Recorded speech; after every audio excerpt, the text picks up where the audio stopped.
কাঠবিড়ালি ভয়ে দৌড়ে রুমে যায় আর তার ভাইকে বলে হাম্বা হাম্বা রাম্বা রাম্বা কাম্বা দুম্বা দুম্বা। কিন্তু তার ভাই তো এসব কিছুই শোনে না, ভাব দেখিয়ে বাইরে চলে যায়। আর তখনই ओ भाई ये क्या है? আর সেই ভয়ঙ্কর দানবকে মারার জন্য তারা লাঠি নিয়ে বের হয়।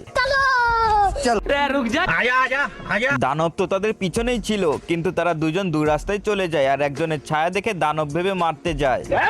কেচি তো ডান্ডা নিয়ে নেয় আর তখনই এরপর আবার পিছন থেকে কেচি ডান্ডাটা খেয়ে ফেলে।